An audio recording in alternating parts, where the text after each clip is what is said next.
And our next speaker is going to be Dr. Malay Chaturvedi, a very popular figure from Uttar Pradesh, medical director of Akshi Eye Care Center, Kanpur, who is going to show his case with its own learning technique. I am basically trying to show you three situations.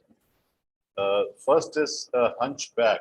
A patient who is having a lot of hunchback, proper positioning is very important. And we remember our fourth semester days when our surgeons used to say that if you proper positioning is half done surgery. So we have to give a lot of time to make the patient supine. The eye should be horizontal and then we can operate. This is another situation where the patient is deaf and mute. And he can only understand through visual features. Like you see, she is explaining. And what happens, now he understands that he has to look into the light of the microscope well. And this is the light of the microscope which we are showing here. And he has understood the process. She is tapping it. And what is happening now when the patient is sitting, eye is covered, then it is the tap sign which we have used as an indicator to look into the microscope, and that's the innovation.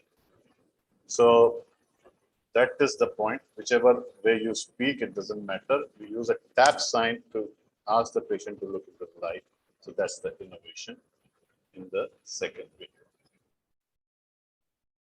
And we have been able, so now I'm speaking to him in Tamil, he is a Hindi. This is a patient where small pupil surgery has come. We have tried various maneuvers, stretching of pupil, this good dilatation. This is a bit older video. And this expansion does not work, so ultimately we shifted to iris.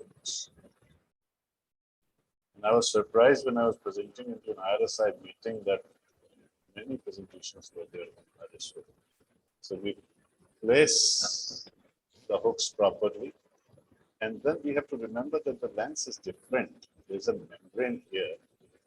The capsule is, it is stuck to capsule. The lens is also different. It does not respond to proper nucleotomy, so special maneuvers are required. The special maneuvers are required in cortical aspiration. IOL is also aided. And then if we remove our expanders properly, then actually the pupil looks pretty good. It looks reasonable. Now the story does not end here. When this patient came to me after some time, there was a thick membrane because we have not targeted the basic pathology, and ultimately this membrane needed capsule membrane mechanical dissection. It's almost like operating on an ROP patient on the anterior segment. You take one blade behind the membrane and then you cut it. So like you see now it is centralized. So I have to cut it, take one blade behind, and then you just nip it off. So once we have made enough punctures, then we have got some space here. And now better for scissors are there and use a cutter.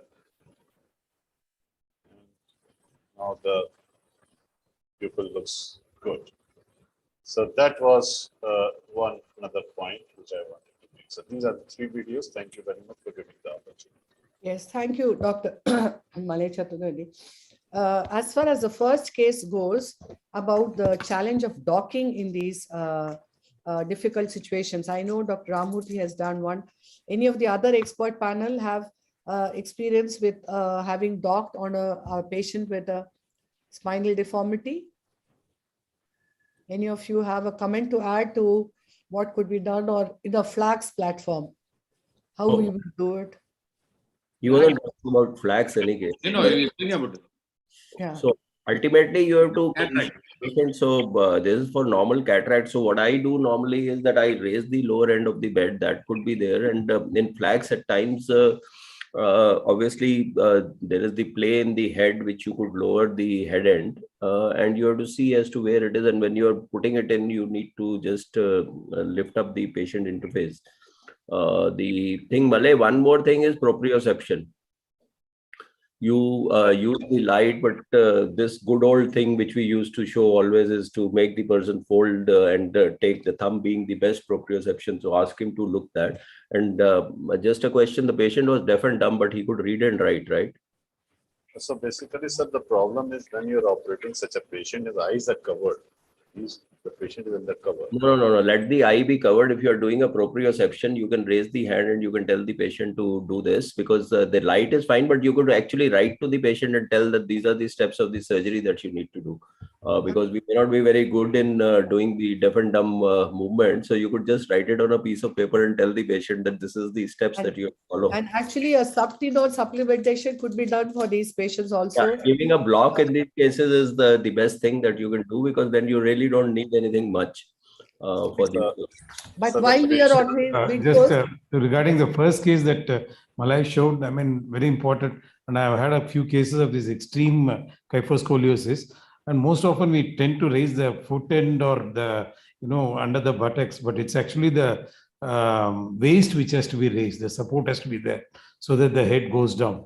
And if you go down, if that goes down, even if the patient's neck is bent like this, then I have found that you are able to manage. And as was mentioned, I mean, in these difficult cases, it's always resorting to a block or a subtenons will make life much more easier.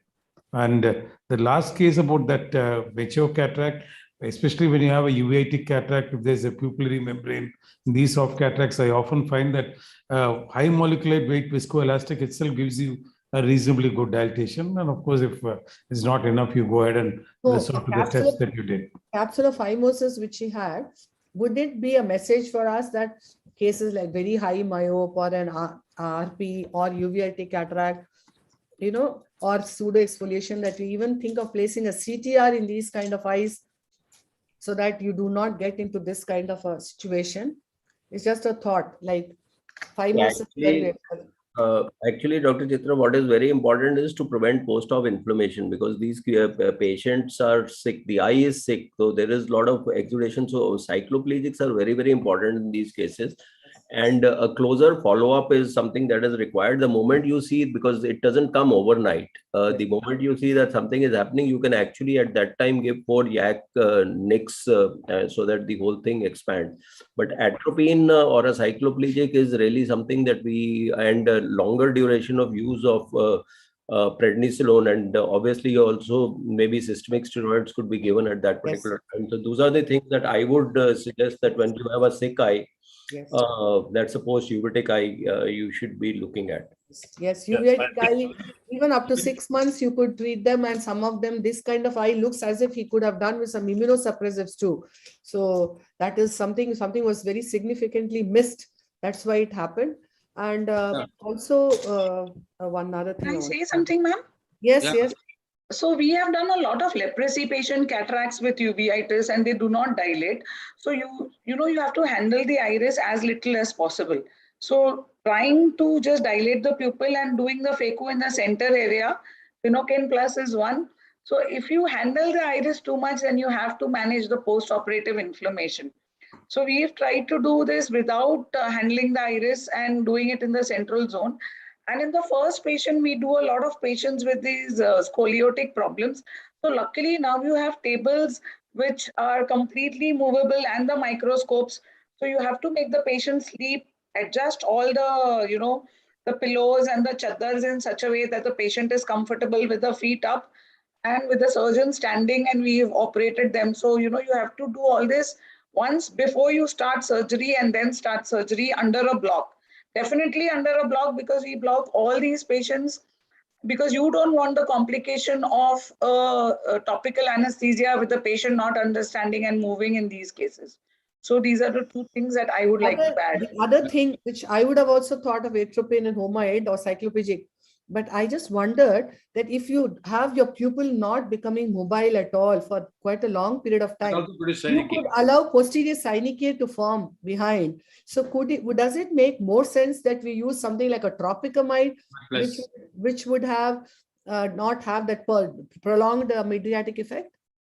So Yes. even in children, I think I agree with you. Even in children, we are using short dilating drops to keep the pupil mobile, then atropinize, because then they would get fixed in one place and have a synechiae in the dilated position. Yeah. The tropicamide or that's the topical tropicamide plus Tropicacil plus, actually. is actually good for patients which are, underline my point, it's a sick eye. You have a normal this thing, the eye is going to extravasate, there's going to be these outpouring of the proteins, etc. And that until, of course, and there are down regulators which are secreted out of the ciliary processes. That you need to remember. There is no effect whatsoever of the tropicamide on the ciliary processes to reduce the inflammation. So this process is going to, so whenever you are having on sick eyes, you can try it, anybody. I normally would wish to give even a subconj Gentadeca, which you use to along with atropine on the table and put the patient on atropine. There, you never end up with synechiae, and you can top it up with Tropicacil plus at the night, because the pupil never becomes fully dilated, and you could have the movement come out of Tropicacil plus at night time. No, the synechiae will be addressed by keeping them on steroid drops for a much steroids, longer time. topical, Yes. aggressive So topical that, steroids. And because- atropine, which will take care of the cyclitic Just part. one feedback I would like to give. It will take Yes. 30 seconds. Yeah. These are sick eyes, definitely, and we should remember that the job is not finished once the surgery is over. Yes. Simultaneously, we have to remember that these are also sick patients who will not come for follow-up. So that also we have to remind. As far as that mute and deaf patient was concerned, we have taken their colleague who could communicate deaf and mute. So that was one additional thing which we had to rescue. Yeah. No, these were discussions which was necessary for more learning.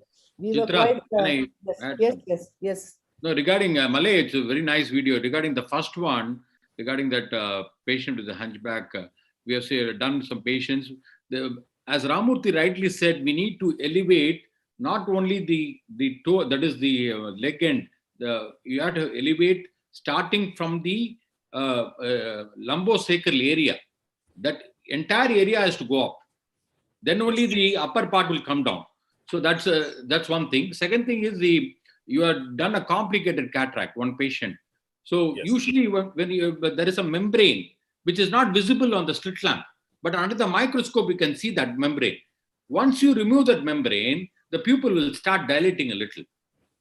Okay, Yes. there's usually an inflammatory membrane which is there in patients with the uveitic cataracts, and once you remove the membrane, you don't have to stretch the pupil at all. Then you can put a dilator, whether you want to put a Malugin ring or a iris hook or a BX ring, whatever it is. You don't have to stretch the pupil at all. Actually, that's the point I was trying to make. What you and Dr. Ragini said, in the sense, once you remove the membrane, once the posterior synechiae is broken off with a heavy molecular weight viscoelastic, very often you get a reasonably good dilatation.